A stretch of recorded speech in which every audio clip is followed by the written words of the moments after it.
에스겔 45장 18절부터 25절까지 제가 읽습니다. 나 여호와가 말하노라. 정월 초 하룻날에 흠없는 숫송아지 하나를 취하여 성소를 정결케 하되, 제사장이 그 속죄제 희생의 피를 취하여 전 문설주와 제단 아래층 네 모퉁이와 안뜰 문설주에 바를 것이요. 그달 7일에도 모든 그릇 범죄한 자와 부지 중 범죄한 자를 위하여 역시 그렇게 하여 전을 속죄할지니라. 정월 14일에는 유월절 곧 7일 절기를 지키며 누룩 없는 떡을 먹을 것이라. 그날에 왕은 자기와 이 땅 모든 백성을 위하여 송아지 하나를 갖추어 속죄제를 드릴 것이요.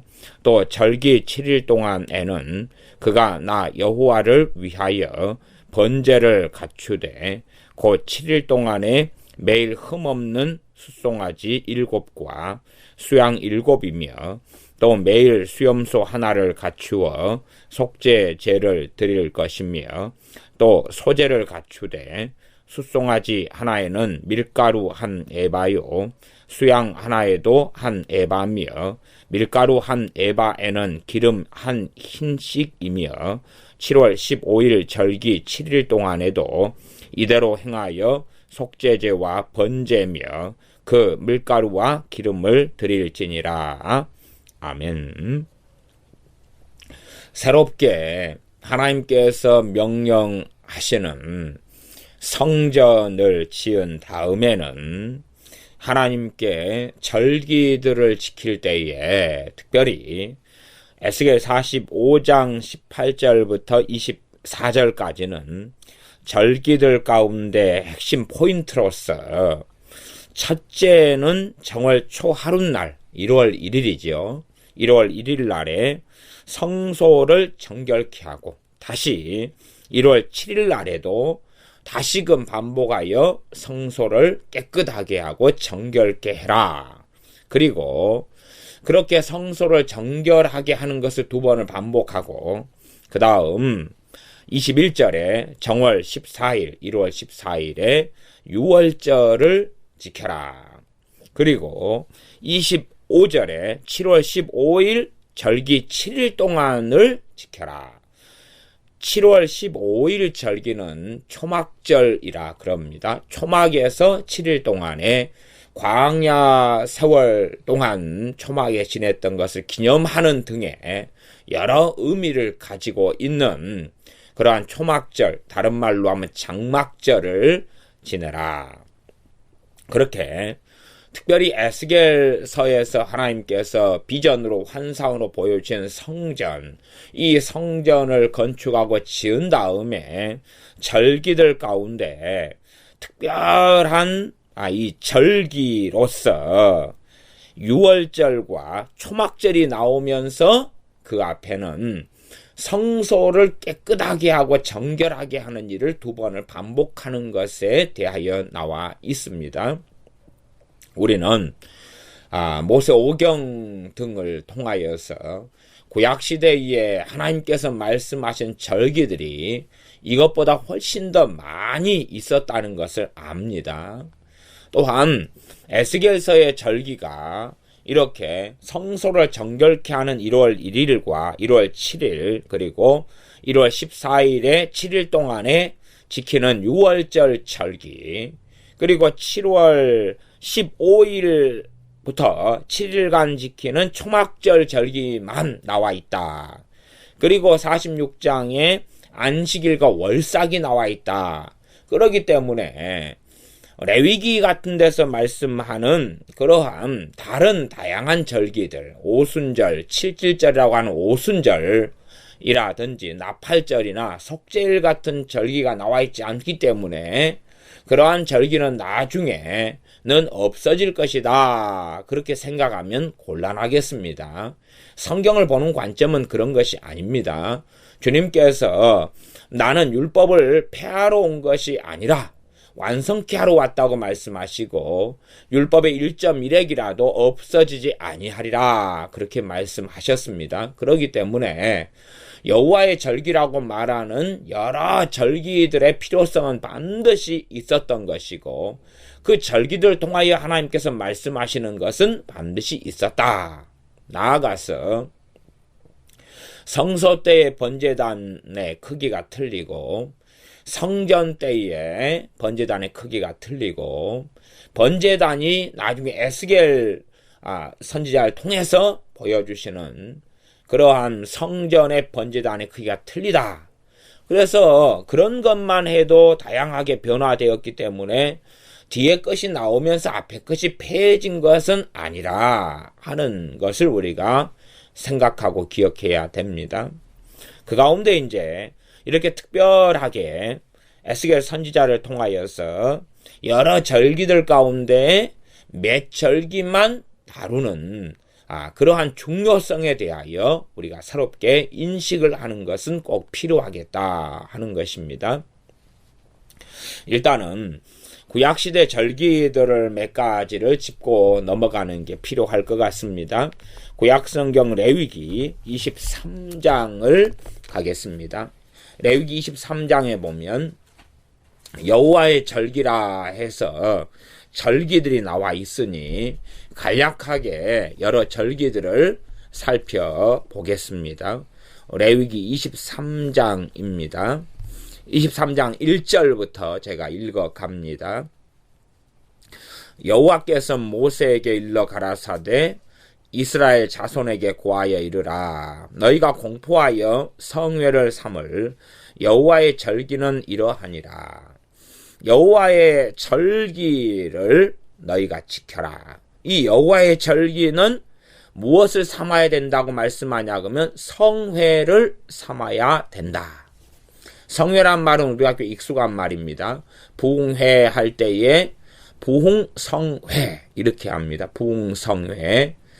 혹은 교단의 목사님들이 모여서 노회로 모일 때에 성노회 그렇게 합니다. 성노회. 그래서 거룩한 노회다.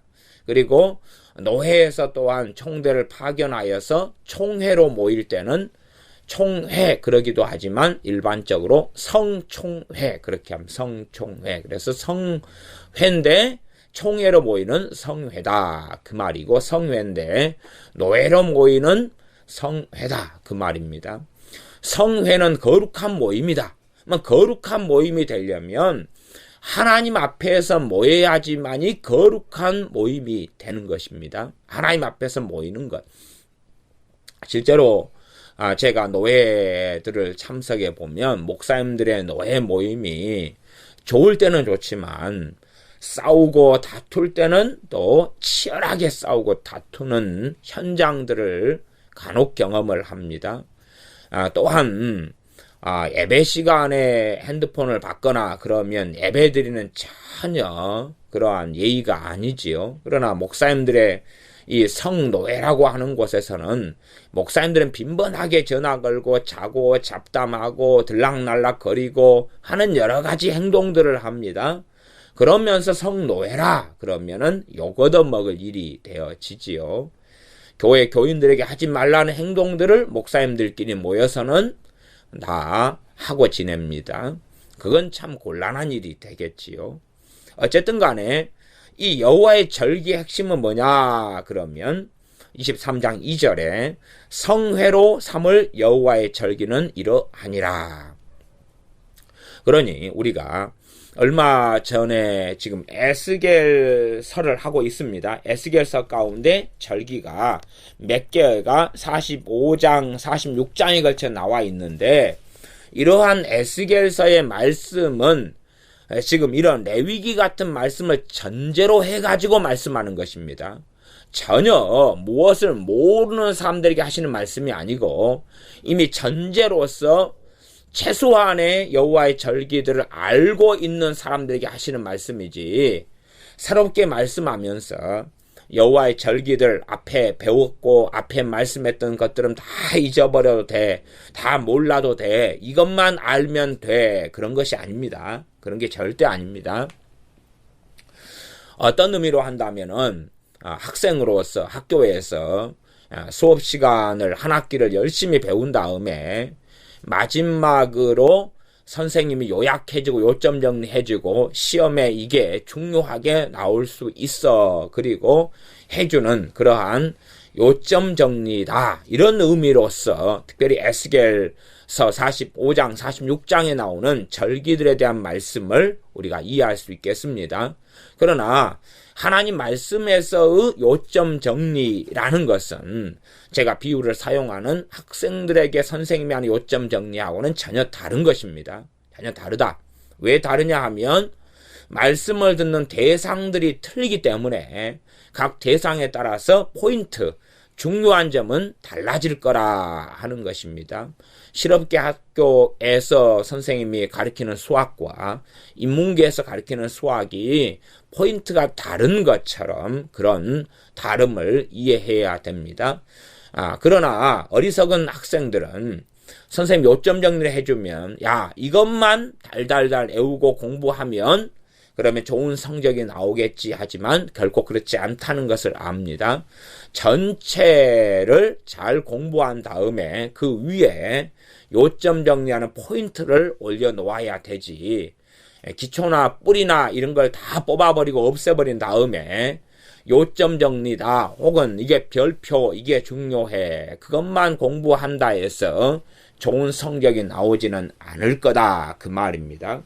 마찬가지로 에스겔 45장이나 46장에 나와 있는 얼마의 절기 가운데 아주 짤막한 말씀은 이미 레위기 23장 같은 말씀들을 전제로 해가지고 말씀하시는 것이다. 그런 것을 우리가 꼭 이해를 해야 되어집니다. 그 가운데 이제 특별히 그 절기들을 언급한 이유가 무엇인가 하는 본문을 중심으로 살펴보아야 됩니다. 핵심 포커스가 무엇인지. 그러나 전제로서는 이러한 레위기 23장의 여호와의 절기에 대한 이해가 전제가 꼭 필요하다는 것은 알고 있어야 됩니다. 그래서 23장 레위기 23장 2절에 공포하여 성회로 삼을 여호와의 절기는 이러하니라. 성회다 그 말이에요. 절기들의 내용 가운데서는 하나님 앞에서 잔치를 벌여라, 잔치를 벌여, 축제를 벌여라, 페스티벌을 벌여라 그 말이지요. 그러면 잔치를 벌이고 축제를 벌리면 서로 간에 먹고 마시고 춤추고 노는 것이 포함됩니다. 그런데 그것을 하나님께서는 성회라 그러는 거예요. 성회라.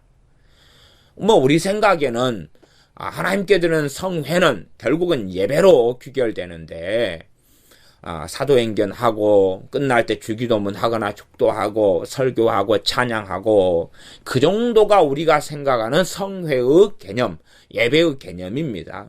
그러나 하나님께서는 절기, 여호와의 절기를 통하여서 정말 하나님 앞에 살아나가는 삶은 그것보다 훨씬 더 넓고 광대하다. 다시금 말하면 일상사가 하나님께 드리는 성회가 돼야 되고 너희가 내게 보내는 이 축제들의 기간, 그걸 절기인데 이 절기들의 시간들이 성회다. 그리고 성회의 의미로서 일반적으로 7일이다 그러면 첫날과 마지막 날 등은 다시금 하나님께 우리가 오리지널로 드리는 그러한 제사와 예배가 있었다는 것을 생각할 수가 있습니다. 그러면 여호와의 절기가 레위기 23장으로 한다면 무엇이 있는지만 간략하게 우리가 서론적으로 살펴보겠습니다. 23장 3절 엿새 동안은 일할 것이요 일곱째 날은 쉴 안식일이니 성회라. 안식일이 무엇이라고요? 성회라 그 말입니다. 단지 안식일 날 1시간 2시간 제사하고 예배한다 그것만이 성회가 아니라 안식일 자체가 성회라 그 말입니다. 주님께서는 인자는 안식일의 주인이니라. 우리 주님께서 안식일의 주인이다라고 말씀하신다는 것을 신약 성경을 통해서 봅니다. 쉴 안식일이니 성회라. 너희는 무슨 일이든지 하지 말라. 단지 안식일날 일하는 것과 안 하는 것에 중요한 포인트를 두면 곤란합니다. 일하지 말라는 말씀이지만 일하지 말라는 것이 단지 일반 안 하면 되는 문제가 아니라 안식일 자체가 성회라고 하나님께서는 말씀하고 계시다. 3절 하반절 이는 너희 거하는 각 처에서 지킬 여호와의 안식일이니라. 여호와의 안식일이다. 나중에 신약 성경은 주님께서 안식일의 친히 주인이시다 말씀하니 여호와 하나님께서는 삼위일체 하나님으로 거하시는구나. 그래서 안식일은 여호와 하나님의 날이고 우리 주 예수 그리스도의 날이며 성령 하나님의 날이다 하는 것까지 생각할 수 있습니다. 4절 기한에 미쳐 너희가 공포하여 성회로 삼을 여호와의 절기는 이러하니라. 그러면서 구체적으로 이제 절기들을 말씀합니다. 5절 정월 14일 저녁은 여호와의 유월절이요 이달 15일은 여호와의 무교절이니 7일 동안 너희는 무교병을 먹을 것이요. 우리가 얼마 전에 읽었던 에스겔 45장에는 간략하게 유월절에 대한 이야기가 나왔습니다. 구체적으로는 14일 저녁이 유월절이다. 14일 저녁이 그리고 15일부터가 7일 동안 무교절이다. 무교란 것은 교가 누룩교자입니다. 누룩이 없을 없는 빵을 먹는 그러한 절기다. 그래서 무교절입니다. 나중에는 이 유월절과 무교절의 구분이 없어져서 함께 사용합니다. 일반적으로 무교절을 유월절 안에 포함시켜가지고 사용하는 개념 단어로 변천을 해왔습니다. 그렇기 때문에 유월절과 무교절을 이제는 나누지 않게 되었습니다. 유월절, 그래서 유월절이 14일 저녁부터 시작되고 14일 저녁에 어린 양을 잡아서 그 피를 집에 문설주, 문기둥마다 바를 때에 패스오버 넘어가리라. 무엇이 넘어갑니까? 첫 장자의 첫 장자나 혹은 짐승의 첫 새끼들을 하나님께 심판하셔서 죽이는데 어린 양의 피를 문설주에 바름을 통하여서 죽이지 않고 넘어가게 되었다. 그리고 주님께서 유월절 어린 양이 되셨다는 것은 우리가 알 수 있습니다. 우리의 죄를 통하여 하나님의 심판이 임하여야 되는데 어린 양의 피를 통하여서 하나님의 심판을 받지 않고 넘어가게 된 절기가 유월절이 되어집니다. 실제로 출애굽하기 전에 애굽 사람들 가운데서도 하나님을 두려워한 사람들은 어린 양을 잡아서 문설주에 발랐고 그들도 패스오버 했던 일이 있었습니다. 유월절이 있다. 유월절이 14일 저녁 그리고 15일부터 무교절, 나중에는 유월절과 무교절을 합해가지고 유월절로 통칭하게 되어집니다. 7일 동안 너희는 무교병을 먹어야 한다. 무교병 누룩이 없는 것. 누룩은 어떨 때의 누룩하고 이럴 때의 누룩 자체에 때마다의 누룩이 상징하거나 의미하는 것이 약간씩 달라져 왔습니다. 무교절 할 때의 누룩은 일반적으로 그렇게 이해할 수 있습니다. 세상, 더러움, 죄, 또한 하나님 말씀과 어긋난 비진리, 그러한 것들을 누룩이다. 세상 사람들의 교훈, 세상 사람들의 가르침, 하나님으로부터 오지 않는 진리가 아닌 것들, 이러한 세상적인 사상, 가치관, 하나님께 기뻐하시지 않는 죄악된 사상과 생각들, 이런 것을 누룩이라고 이해할 수 있습니다. 그러한 누룩을 제거하고 없애는 것입니다. 그러니 하나님 앞에서 정말로 순결하게, 순수하게, 깨끗하게 진리의 말씀을 떡으로, 빵으로 만들어서 먹는 것입니다. 세상적인 사상과 가치관이 하나님 말씀에 들어오는 것이 아니라 오히려 하나님 말씀을 통하여 누룩을 제거하고 순전한 마음으로 하나님 앞에 그의 분의 말씀으로 하나님을 바르게 섬기는 것을 의미하고 상징하는 무교절을 7일 동안 무교병을 먹으면서 지냈고, 이게 전체적으로 이제 나중에는 유월절로 통칭합니다. 7절 그 첫날에는 너희가 성회로 모이고 아무 노동도 하지 말지니 너희는 7일 동안 여호와께 화제를 드릴 것이요 제7일에도 성회로 모이고 아무 노동도 하지 말지니라. 7일 동안에 이 하나님 앞에 절기로 지내게 되는 것이 유월절과 그리고 무교절입니다. 정월 1월 14일부터입니다. 9절 여호와께서 모세에게 일러 가라사대 10절 이스라엘 자손에게 고하여 이르라 너희는 내가 너희에게 주는 땅에 들어가서 너희의 곡물을 거둘 때에 위선 너희의 곡물의 첫 이삭 한 단을 제사장에게로 가져갈 것이요. 이들 가나안 땅에 들어가서 농사 지은 다음에 처음 이 첫 제물을 수확하는 것입니다. 첫 수확을 하는 날, 그날 물론 밤마다 첫 수확하는 날은 달라질 것입니다만은 공이 이스라엘 전체가 첫 수확하는 날을 상징적으로 대표적으로 정하여야 하지요. 그래서 첫 수확하는 날을 정해서 첫 수확을 일반적으로 하나님께 드리는 것입니다. 첫 곡식 바치는 날 주로 보리농사 같은 걸 이야기합니다. 그렇게 첫 수확해서 하나님께 바치게 되어집니다. 그 첫 곡식을 바치는 날이 절기다. 그 다음에 첫 곡식 바치는 날이 절기가 되고 그때로부터 이 기간이 어떤 기간이 중요하냐 그러면 첫 곡식 바치는 날부터 계산을 합니다. 계산해서 그날부터 계산이 해가지고 그 다음 절기가 이것에 근거해서 나오게 됩니다.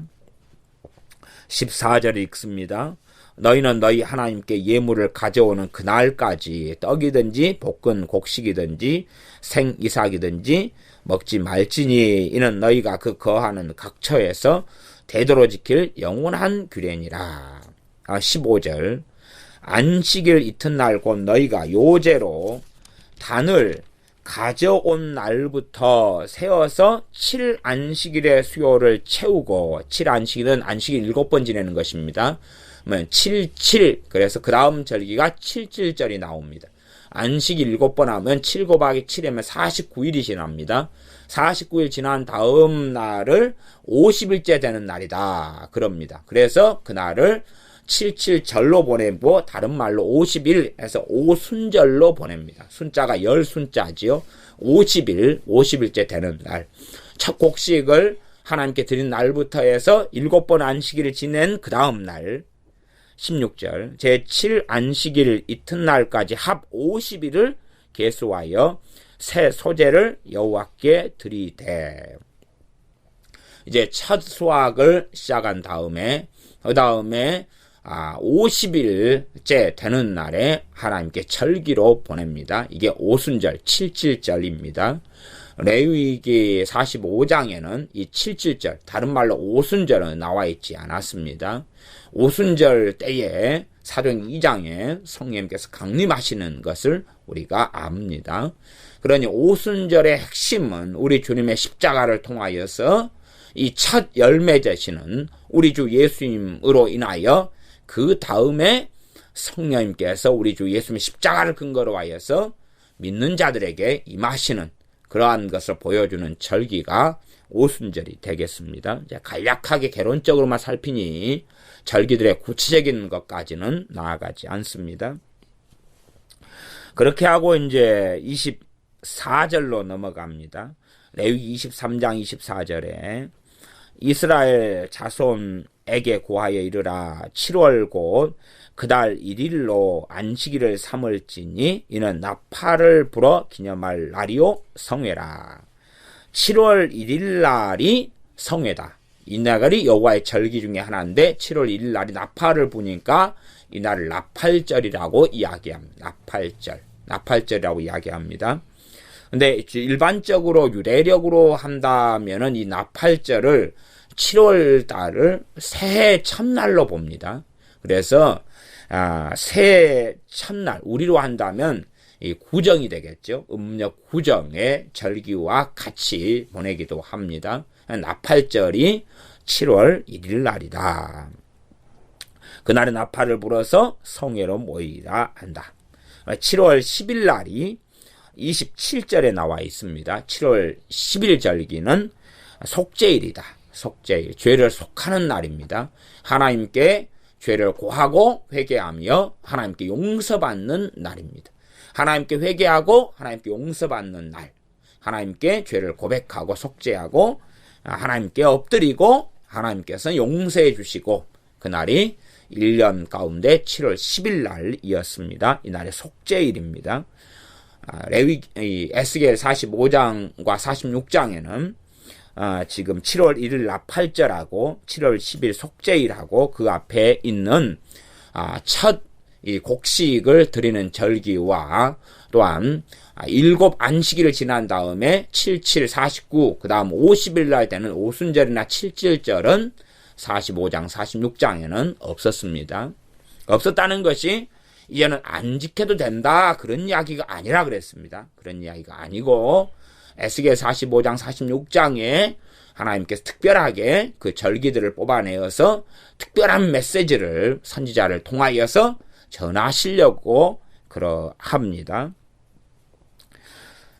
구체적으로 이 속죄일에 대해서 약간 더 살펴보면 레위기 23장 27절 7월 10일은 속죄일이니 너희에게 성회라. 너희는 스스로 괴롭게 하며 여호와께 화제를 드리고 이날에는 아무 일도 하지 말 것은 너희를 위하여 너희 하나님 여호와 앞에 속죄할 속죄일이 됨이니라.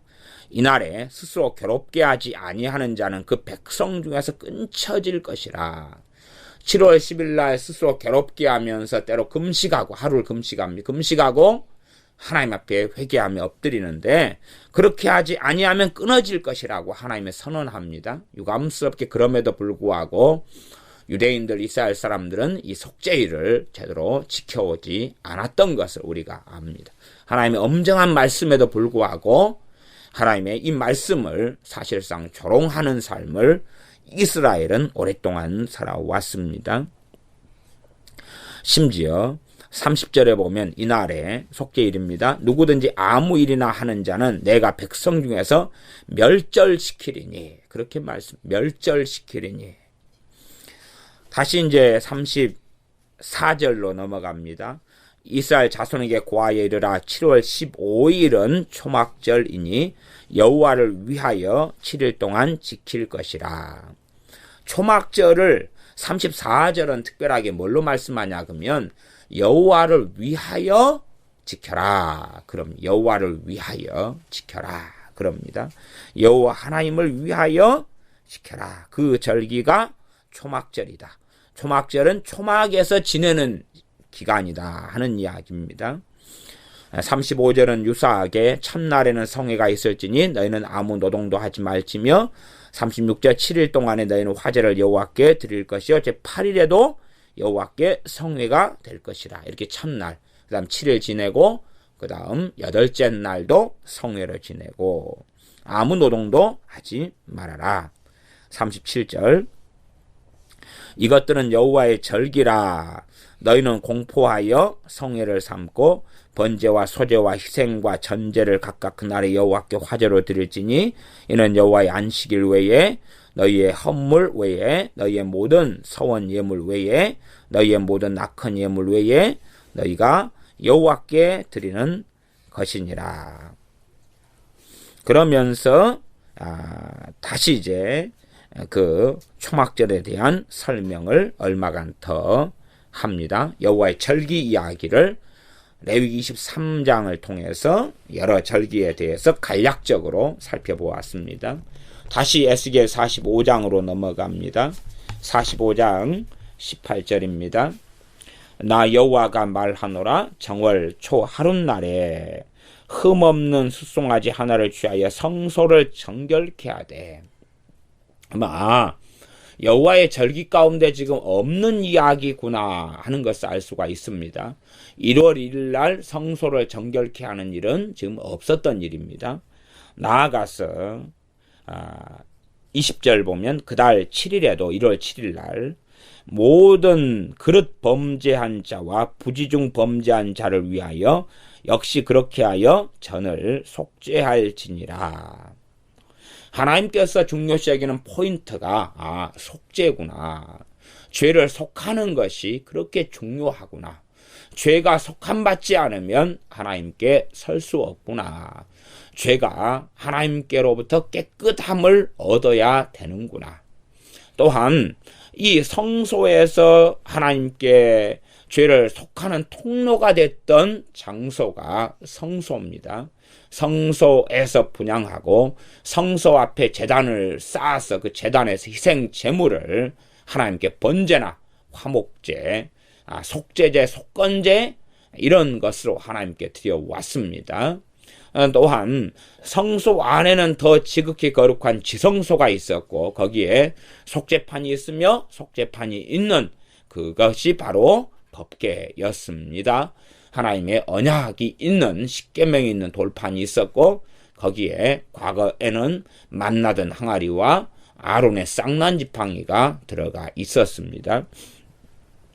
그렇게 이 하나님과의 만남의 장소, 하나님께서 기도를 들으시는 장소, 하나님의 응답하시는 장소, 하나님의 이름을 두신 거룩한 장소, 하나님의 영광을 두신 곳, 하나님께 향하여 손을 들고 하나님 앞에 설 수 있는 장소, 하나님께 무엇보다 용서를 받을 수 있는 제사가 시행되는 곳, 그곳이 성소인데 문제는 그 성소가 때마다 그 성소를 밟는 사람들에 의하여 더러워진다는 사실입니다. 사람들은 단지 성소만 있으면 하나님께서 우리의 제사를 받아주실 거야, 우리의 기도를 받아주실 거야. 하지만 이 성소가 더러워진다는 것입니다. 우리는 지금의 우리의 성소는 당연하게 우리의 성소 되시는 분은 예수 그리스도가 되시고 또 다른 의미에서 우리가 성전이고 성소인데 하나님이 거하실 처소가 되기 위하여 우리는 지어져 갑니다. 너희는 성령님께서 거하시는 성령의 전유를 알지 못하느냐? 라고 고린도 전서에 말씀하시는 것을 우리는 듣습니다. 그렇기 때문에 우리가 하나님께 이모저모로 기도한다, 우리 주 예수님의 이름을 통하여 기도한다, 그래서 기도 응답이 되어지지 않는다는 것을 우리는 기억하고 알아야 됩니다. 우리 자신이 부정케 되고 더럽게 될 때들이 아주 많은 것입니다. 우리 자신은 우상에게나 마귀에게나 또한 죄에게나 음란이나 음행에나 하는 많은 것으로 우리 자신을 불안과 낙심과 의심과 원망과 분노와 살인과 도둑질과 거짓 속에 우리 자신을 얼마든지 내어줘 버릴 수 있는 것이고, 우리 자신이 부정케 되고 더럽게 되었을 때에 마귀는 쉽게 침입하고 공격하게 되고 짓눌리게 되는 것을 알 수가 있습니다. 그렇기 때문에 다시금 우리의 몸과 우리의 마음까지라도 산제사로 하나님께 드리고 드려야 됩니다. 예배의 본질은 우리를 드리는 것입니다. 예배의 본질은 우리를 드리는 것입니다. 가인과 아벨의 제사에서 성경은 그렇게 언급합니다. 아벨과 그 제물은 하나님께서 연락하셨으나 가인과 그 제물은 연락하지 아니하셨다. 하나님께 제사를 드릴 때에 하나님께서는 단지 제물의 문제 이전에 사람의 문제로 보십니다. 하나님께 제사 드리고 예배 드릴 때에 그 사람을 하나님께서 연락하시고 받으실 것이냐 그렇지 않느냐가 핵심 관건이 되는 것입니다. 우리 자신을 하나님께서 받으실 것이냐 받지 아니하실 것이냐, 단지 헌금을 얼마 드리고 시간을 얼마 내어서 찬양을 드리고 하나님 말씀을 듣는 정도의 문제 이전에 예배라는 것은 우리를 하나님께 드리는 것입니다. 예배의 본질을 반드시 기억하고 알고 있어야 됩니다. 제사의 본질도 짐승을 잡아서 하나님께 피를 흘려 드리는 것이 너무나 중요하지만 또한 함께 가야 될 이 제사의 본질은 그 사람 자신을 하나님께 드리는 거였습니다. 우리를 하나님께 드릴 때에 우리는 깨끗해져 가고 정결해져 갑니다. 드릴 때에 또한 믿음으로 하나님께 나아가 우리를 드릴 때에 우리 주님의 보혈이 우리를 깨끗하게 하며 정결케 합니다. 우리가 요한일서 1장 9절 말씀을 기억하시다시피 너희가 너희 죄를 자백하면 저는 미쁘시고 의로우사 너희 죄를 사하시며 너희를 모든 불의에서 깨끗게 하실 것이요 라고 믿는 사람들, 하나님의 자녀들에게 말씀하신 것을 기억합니다. 우리가 신앙의 여정은 우리가 주님의 십자가를 인하여서 깨끗게 되었지만 그럼에도 불구하고 또한 더러운 가운데 때때로 부정한 가운데 우리가 거하고 산다는 것을 성경은 증명하고 말씀합니다. 우리 자신이 깨끗하게 되어져야 한다는 것을 끊임없이 하나님께서는 성경을 통하여 말씀하고 계십니다. 그러므로 성소인 성전인 우리 자신이 하나님께 깨끗해져야지만이 하나님께서 우리의 예배를 연락하게 되시는 것입니다. 에스겔 선지자를 통해 말씀하시는 성소에서는 지어진 성전에서는 1월 1일 되면 이 성소를 깨끗하게 하는 제사를 지내야 한다고 말씀합니다. 왜냐하면 사람들이 더러운 상태 가운데 나오고 제사장들도 레위인들도 또한 이스라엘 백성들도 그들이 부정케 되고 더러운 가운데 나와서 유감스럽게 하나님께서 그 이름에 영광을 두신 성소를 더럽게 만들기 때문에 그렇습니다. 더럽게 만들고 더럽게 만들면 성소의 기능은 마비될 것이고 똑같은 제사를 똑같은 피 흘림이 있다 할지라도 그 열매와 결실을 거둘 수가 없는데 유감스럽게 제사장들, 레위인들, 이스라엘 사람들은 제사만 지내면 제사만 하나님께서 요구한 대로 하면 될 거라라고 착각해 왔습니다. 그러하면 너희가 지금 성소를 해마다 때로 날마다 더럽히고 있다. 성소를 하나님 앞에 속죄하여 깨끗하게 해야 된다고 말씀하고 그것은 매해가 바뀔 때에 새 첫날이죠. 1월 1일 날 성소를 깨끗하게 해야 된다. 그러면 우리가 해가 바뀌면서 또 신년을 맞이하면서 또한 마지막 날에 송구 영신 예배를 드리면서 하나님께 다시금 회개하고 기도하고 엎드리며 새해를 맞이하는 교회의 사적인 전통을 가지고 있습니다. 본질적인 송구 영신 예배의 본질적인 것은 기복적인 것이 아니라 속죄를 위한 것이 되어져야 되고 우리가 하나님 앞에 우리 자신을 내어드리고 깨끗하게 되어지는 그러한 교회의 절기가 되어야 맞겠습니다. 1월 1일 날에 대하여서 다시 45장 18절에 나 여호와가 말하노라 정월 초하룻날에 1월 1일 날에 흠없는 숫송아지 하나를 취하여 성소를 정결케 해라. 19절 그 고치는 방법은 제사장이 그 속죄죄 희생의 피를 취하여 속죄 제물 희생입니다. 속죄 제물의 희생이 되는 짐승에 어떤 짐승이냐면 숫송아지입니다. 하나를 취하여서 전 문설주와 전 문설주는 성전 문설주는 문기둥을 문설주라 그럽니다. 6월절에 문설주에 피를 바른다. 문설주는 기둥입니다. 문 이런 지방부터 시작해서 문 옆에 있는 기둥들까지지요. 그 문설주에 바르고 제단 아래층 네 모퉁이 제단 아래층 그말 아래단입니다. 아래단에 네 모퉁이에 피를 바르고 제단에 사람들이 제물을 바치는데 제물이 부정하고 바치는 사람이 부정할 때에 무엇도 더러워집니까? 제단이 더러워지는 것입니다. 사람이 잘못된 사람 부정한 제사장이 하나님께 제단에서 번제단에서 제물을 바치게 되면 시간이 흘러가면서 제단도 부정케 되는 것입니다. 꼭 제가 자동차에 보면 불소든가요? 불소가 뭐냐 하면 그 엔진 청소하는 그런 어떤 그런 액이죠. 그런 것처럼 자동차 엔진에 이렇게 더러운 찌꺼기들이 많이 잘못된 기름 같은 걸 사용할 때에 많이 끼게 되지요. 그렇다면 자동차는 문제가 때마다 생길 수밖에 없고 연비도 떨어질 수밖에 없고 문제가 많이 일어나겠지요. 그것 이상의 문제가 제단이 더러워져 가면서 생기기 때문에 1월 1일 날에는 제단 아래층, 제단 아랫단 네 모퉁이에 이 피를 발라서 깨끗하게 해라, 속죄해라, 죄를 용서받아라. 제단을 더럽힌 죄지요. 그거 용서받을 때에 제단이 깨끗하게 됩니다. 안뜰 문설주에도 발라라. 안뜰은 안뜰 문의 문설주를 이야기합니다.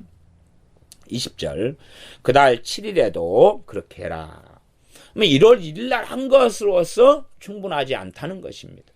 1월 1일 날 이 성소를 정결케 하는 속죄 제사로서 충분하지 않다는 사실이에요.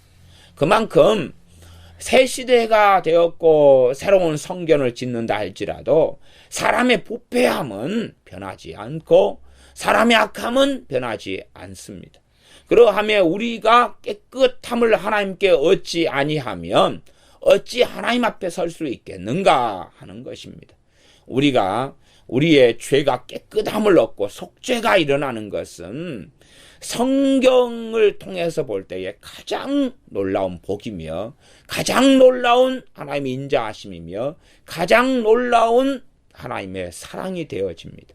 성경의 핵심 포인트가 속죄가 있으면 속죄, 죄를 속함을 받는 것, 그게 속죄입니다. 유감스럽게 현 시대에 믿는 사람들은 이 속죄에 대한 중요한 진리를 상실해 가고 있습니다. 잊어버리지. 우리 주 예수님을 통하여 내 죄가 용서받은 것, 또한 용서받고 살아가는 것이 얼마나 중요한지를 잊어버립니다. 어떤 면에서 내가 하나님 잘못했습니다. 하나님 이것을 고백하고 회개합니다. 그런 것이 속죄를 가져오는 것처럼 착각합니다. 그러나 그것은 속죄를 가져오는 것이 아니라 속죄를 가져오는 것은 어린 양 대신 속죄 제물 대신 화목 제물 대신 우리 주 예수님 때문에 속죄를 얻게 되고 입게 되는 것입니다. 속죄란 정말로 중요합니다.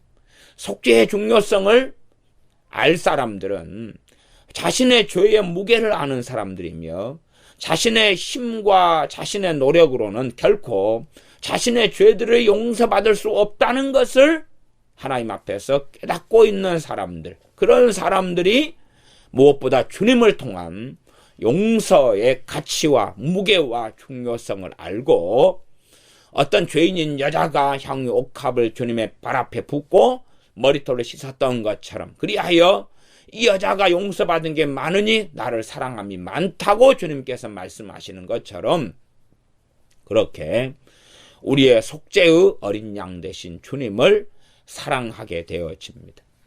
우리는 십자가를 통하여서 주님께서 우리의 모든 죄를 위해 십자가에 달리셨음을 믿고 압니다. 또한 나아가서 우리가 그럼에도 모든 죄가 주님의 십자가 아래서 용서받음을 알면서도 또 한편으로 역설적이게도 죄 가운데 이 땅에 살아나가기 때문에 매일매일의 회개가 필요하고 매일매일의 씻음과 깨끗함이 필요하다는 것을 요한 1서 말씀 등을 통해서 우리가 알고 있습니다. 그러함으로 영원한 속죄가 십자가에서 이루어졌고 그 영원한 속죄가 이루어진 걸 통하여 우리에게 매일의 삶 속에서 죄에 대한 용서와 깨끗함을 얻는 속죄가 일어나야 됩니다. 구원파 이단처럼 우리가 예수님을 믿었다, 그러니 모든 죄가 용서받았다 이상, 그러므로 다시 회개 기도할 필요가 없어, 그런 사이비 이단 속에 들어서는 안 되고 주님께서 모든 죄를 위해 십자가에 달리신 것을 믿고 아멘하며 찬양할 뿐만 아니라 또한 우리의 매일의 삶 가운데 우리에게 있는 죄악이 주님으로 인하여 그때그때 주님의 2000년 전의 십자가를 통하여서 또한 용서받으며 깨끗하게 됨을 알아야 됩니다. 믿음 가운데 주님을 의지하여 주님의 십자가를 의지하여 하나님께 나아가는 자들마다 매일매일의 속죄가 일어나는 것입니다. 일용할 양식을 하나님 말씀을 통하여 매일 먹어야 되는 것처럼 속죄도 실상은 매일 반복되어지며 일어나야 될 구체적인 사실이 또한 실제의 일이 우리에게 이루어져야 됩니다. 그달 7일에도 20절 모든 그릇한 자와 부지 중 범죄한 자를 위하여 역시 그렇게 하여 전을 속죄할지니라. 그달 7일에도 모든 그릇 범죄한 자, 부지중 알지 못하고 범죄한 자, 나중에 알지 못하고 범죄했다 할지라도 죄는 죄라, 그 말이에요. 죄는 죄라. 알지 못하고 죄를 지어요. 그러나 우리는 그래서 알지 못하고 지은 죄에 대하여서는 더 확고하게 겸손함과 긍휼히 여겨주시도록 하나님 앞에 겸비함으로 하나님께 나아가고 믿음으로 하나님께 나아가야 될 것입니다. 우리가 깨닫지 못한다 할지라도 우리가 영적으로 어리고 둔하고 때로는 하나님과 멀리 떨어져 있으며 성령 충만하지 못할 때는 우리가 죄를 밥 먹듯이 짓고 살아가도 죄를 알지 못하고 깨닫지 못하기 때문에 하나님께 믿음으로 나아가 회개할 수 없을 때가 너무 많습니다. 그러면서 잊혀지는 삶을 살아가죠. 하루에 우리가 50가지 죄를 짓는데 미처 깨닫는 것은 한두 개밖에 안 됩니다. 그 하루가 지나면 깨닫지 못하고 회개하지 못한 죄 48가지, 49가지는 사라지고 맙니다. 죄가 없어진다는 것이 아니라 우리의 기억 속에서 사라지고 망각한다는 이야기입니다. 우리의 죄는 실상은 일상적으로 생활 가운데 특별한 사건보다는 그냥 생활하는 것 자체에, 말하는 것 자체에 우리의 감정과 마음 속에서 흘러가는 많은 죄들이 있고, 그러한 것을 우리는 인식하거나 알지도 못한 채 많이 지나가 버리고 맙니다. 그러한 죄들을 통하여서 이 성소가 더러워진다고 말씀합니다. 우리가 알지 못하고 깨닫지 못하지만 그러한 죄들을 통하여서 우리 자신이 부정케 되고 더러워집니다. 그러므로 많이 더러워져 갈수록 기도가 막혀갑니다. 더러워져 갈수록 거룩하신 성령 하나님께서 우리의 기도를 도우실 수가 없는 것입니다. 우리는 지난달과 이달의 나이가 똑같은 나이일 거라고 착각합니다. 생각해 보십시오. 한 달 동안 머리도 안 감고 한 달 동안 샤워도 안 하고 한 달 동안 옷도 안 갈아입었다고 생각하면 얼마나 그 사람이 지저분하겠습니까? 남자 같으면 한 달에 머리 안 감고 머리에 비듬이 가득하고 얼굴에 때국물이 줄줄 흐르고 수염이 듬성듬성 덥수룩하고 그런 상태, 양말은 냄새가 나고 때로는 한 달 동안 열심히 신고 다니면 양말은 구멍이 날 것이고 그런 상태 속에서 깨끗하다고 생각하면 문제가 심각하겠죠. 많은 사람들이 제게 기도 생활에 대하여 물어보고 질문합니다. 그러나 그 자신이 문제가 없다고 생각하는 가운데서 물어본다는 사실입니다. 어떤 방법론, 기도만 잘하는 방법론, 기도 좋은 제목만 알게 되면 기도가 잘 될 것이라는 생각들을 합니다. 그러나 그 사람 자신이 부정케 되어져 가고 더럽게 되어져 갈수록 기도의 본질은 성령 하나님께서 도와주지 아니하시면 기도를 제대로 할 수 없음인데 성령 하나님께서 그 사람의 기도를 제대로 도와주시지 못함입니다. 성령님께서 인도해 주시며 이끌어 가시는 기도 가운데 은사적으로는 방언의 기도가 있습니다. 방언 은사로서 하는 기도가 있습니다. 그러나 그 사람이 많이 더럽게 된 다음에는 방언으로 동일하게 기도한다 할지라도 열매 맺지 못하는 것을 알 수가 있습니다. 같은 방언을 계속하면서 기도하더라도 이 정결케 된 다음에 정결케 되어져 가면서 기도하는 방언으로 기도하는 것과 더러운 상태 속에서 방언으로 기도하는 것은 전혀 다른 결과를 얻게 됩니다. 많은 사람들이 방언 은사를 가지고 방언 기도를 많이 합니다만은 더러운 상태 속에서 하는 방언의 기도가 많이 있습니다. 똑같이 성령의 은사를 통하여 기도하는 것이지만 유감스럽게 기도의 열매를 거두기는 어렵다는 것입니다. 기도를 통하여 하나님과 화평을 누르고 기도를 통하여 우리가 더더욱 깨끗함을 얻고 기도를 통하여 하나님의 은혜가 임하고 우리가 정결케 되어지고 기도를 통하여 하나님과 가까워집니다. 사귐이 있게 되어지죠. 그러나 우리가 더럽게 된 상태에서 기도를 한다 해도 그 기도는 허공을 치는 것 같을 것이고 열매도 없을 것이고 또한 하나님의 은혜와 긍휼을 입지 못할 것입니다. 물론 예외적으로 이제 갓 예수님 믿는 사람이 그런 사람은 하나님의 은혜와 긍휼이 있어서 하나님께서 그가 부정케 된 가운데서라도 그를 도와주시며 은혜를 주시는 것입니다. 거지가 있다. 거지가 굶주려 있어서 우리 집안에 들여서 우리가 밥을 줄 수가 있습니다. 노숙자나 거지를 들여서 더러운 냄새가 나는 가운데서도 우리가 밥을 주고 돌봐줄 수 있겠지요. 하지만 어떻게 생각하시면 씻을 물이 있고 갈아입을 옷이 있는데도 거지처럼 노숙자처럼 살아간다면 그렇다면 어떻게 하겠느냐 하는 것입니다. 씻을 물이 있는데도 불구하고 씻지 않고 살아간다. 대부분의 노숙자는 씻을 수 없는 환경이다 가정한다면 더러운 것이 당연할 수밖에 없다. 그런 처지에 있는 사람은 하나님께서 긍휼과 은혜를 베풀어 주시는데 그러나 얼마든지 씻을 수도 있고 갈아입을 옷도 있는데도 불구하고 더럽고 추리하고 또한 부정케 살아간다면 하나님의 긍휼을 거기에서 기대하는 것은 잘못된 기대가 될 것입니다.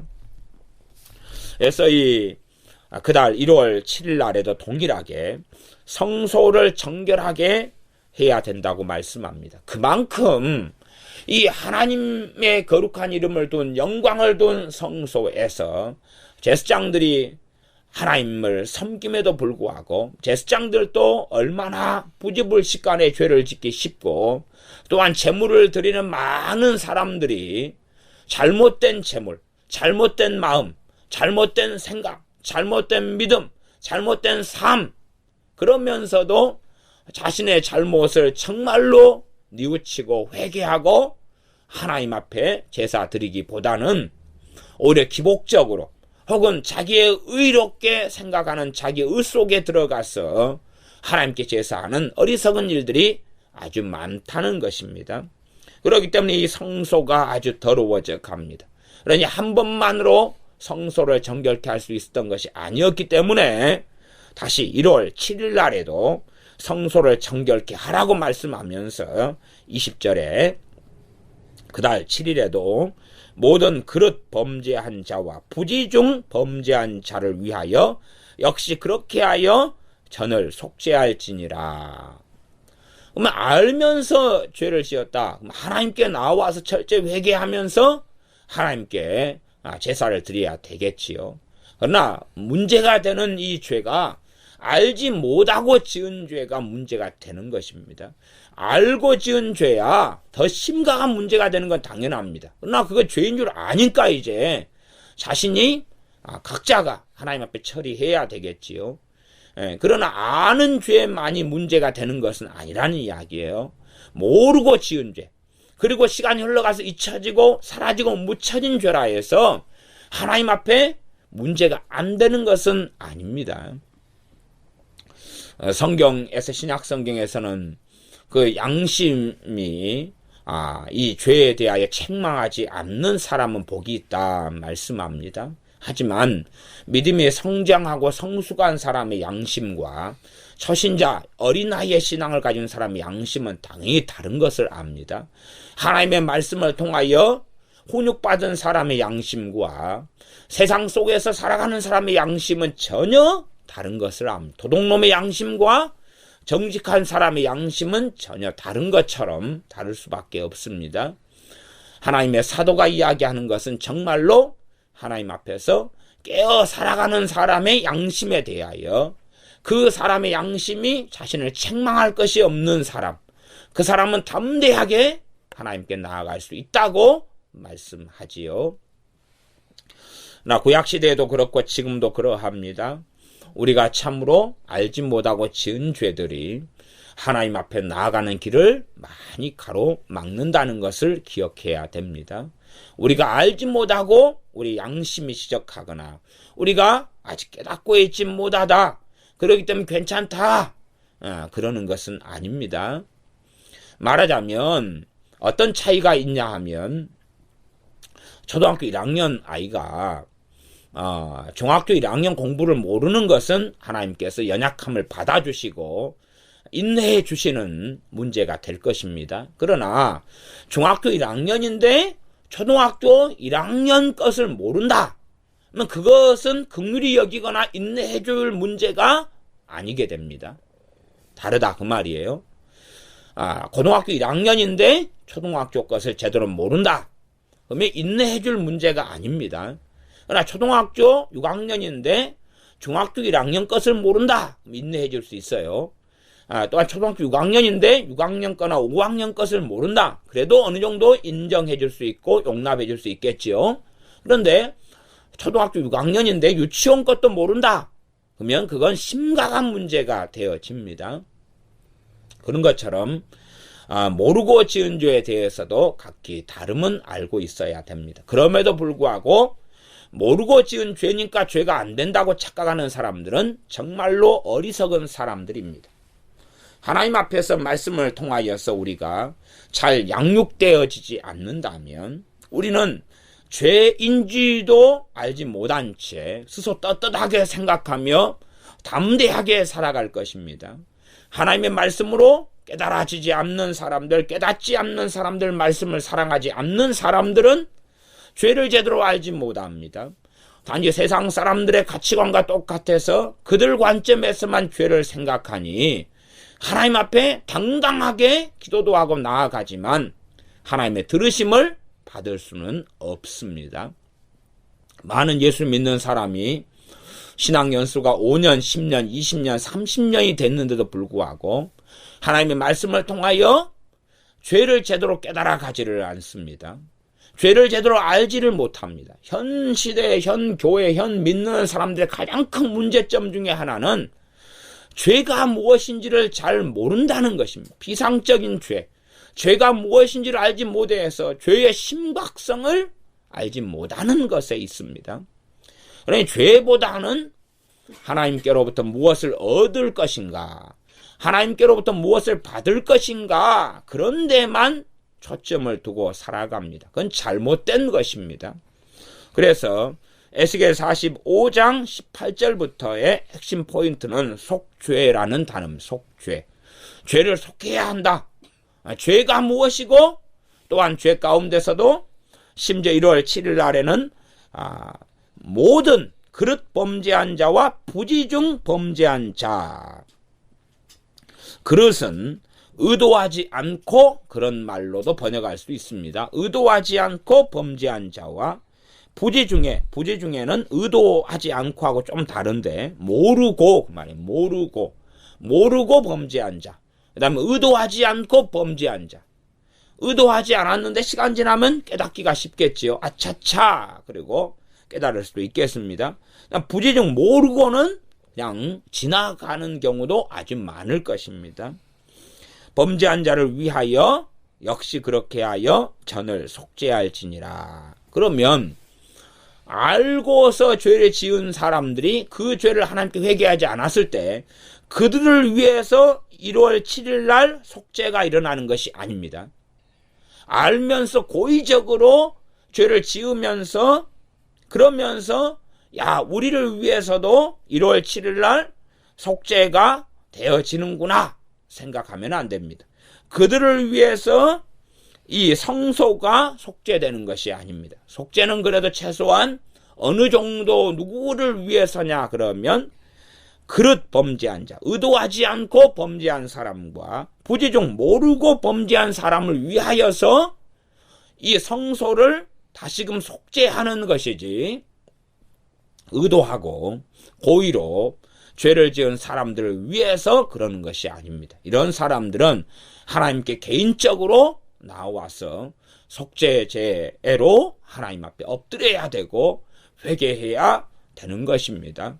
그러한 사람들이 나는 의도했으면서도 의도하지 않았다. 혹은 하나님은 너무나 사랑하시는 하나님이시기 때문에 상관없어, 괜찮아, 그런 착각들을 하고 살아간다면 끔찍한 참상이 나타나는데 그러한 길을 걸었던 이들이 이스라엘 백성들이 그러한 길을 걸었습니다. 오늘 선민이기 때문에 하나님이 선택했기 때문에, 아브라함의 후손이기 때문에 괜찮아. 하나님께서 우리를 축복하셨기 때문에, 우리에게 가나안 땅을 주셨기 때문에 괜찮아. 하나님의 율법을 우리가 받았기 때문에 괜찮아. 성소가 있기 때문에 괜찮아. 성전이 있기 때문에 괜찮아. 하나님의 이름을 가지고 기도할 수 있기 때문에 괜찮아. 우리가 어떠한 자리에 있든지 어떠한 사람이든지 괜찮아. 그러한 잘못된 이 생각들을 통하여 하나님께서 멸절시키셨고, 하나님께서 소수를 제외하고는 심판하셔서 쓸어버리셨다는 것을 우리가 압니다. 그것이 구약 성경을 통하여 반복적으로 이스라엘을 통하여 보여주시는 하나님의 말씀이었습니다. 21절입니다. 정월 14일에는 유월절 곧 7일 절기를 지키며 누룩 없는 떡을 먹을 것이라. 정월 14일, 1월 14일에 유월절을 지킵니다. 그리고 7일 절기를 지키라. 유월절, 7월 15일부터가 무교절이었죠. 그래서 7일 동안에 누룩 없는 떡을 먹는 것. 합해서, 유월절과 무교절을 합해서 유월절이다. 그럽니다. 그러면 유월절이 뭐겠습니까? 유월절은 당연하게 어린 양을 잡아서 그 피를 문설주에 바르는 것입니다. 그래야지만이 그들의 죄가 덮여지고, 그리고 하나님의 심판과 하나님의 진노가 나타나지 않은 것입니다. 그러므로 유월절은 참으로 중요한 절기가 되어졌습니다. 22절, 그날의 왕은 자기와 이 땅 모든 백성을 위하여, 왕에게 명령하는데 왕이 자기하고 이 땅 모든 백성, 말하자면 이스라엘을 대표해가지고죠. 대표해가지고 송아지 하나를 갖추어 속죄죄를 드릴 것이다. 유월절의 핵심이 뭐였습니까? 속죄죄가 있습니다. 단지 백성들이 어린 양을 잡아서 피를 바르고 7일 동안 누룩 없는 떡을 먹는 것만이 아니라 핵심 포인트로서 22절에 왕이 이제 그렇게 해야 된다. 과거에 가나안 땅에 정착한 다음에도 왕이 세워지지 않았고 사사시대를 지냈습니다. 그래서 사무엘 선지자 때까지가 그렇게 흘러갔습니다. 그러다가 하나님께 왕을 구하니 하나님께서 사울을 이스라엘 첫 왕으로 주셨습니다. 그 다음에는 다른 말씀이 없습니다. 그래서 구체적으로 에스겔서에서는 이제 왕정국가, 왕이 세워진 나라인 이스라엘에 대하여서 왕이 할 일들을 이야기해 줍니다. 지난 시간에 왕의 본분에 대한 이야기 45장 17절, 왕의 본분, 왕이 마땅히 해야 될 왕의 사명이 무엇인가?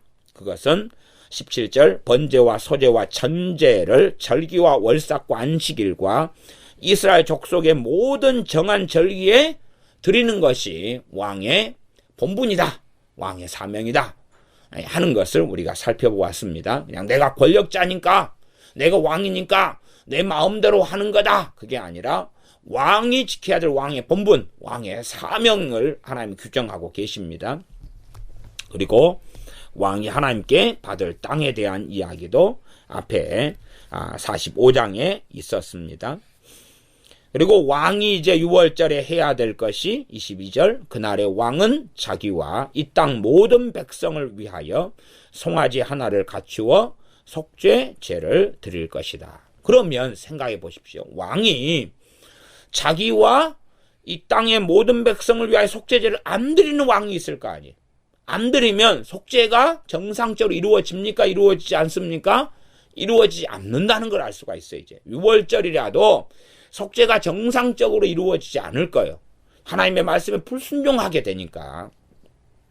23절, 또 절기 7일 동안에는 그가 나 여호와를 위하여, 그는 왕입니다, 번제를 갖추되 곧 7일 동안에 매일 흠없는 숫송아지 7과 수양 7이며, 번제는 불에 태워서 드리는 걸 번제라 그럽니다. 전체적으로 태워서 드리는 게 번제인데, 이 7일 동안에 해야 될 첫 번째는 번제를 드리는 것. 번제에는 흠없는 수송아지 7마리와 수양 7마리가 번제물.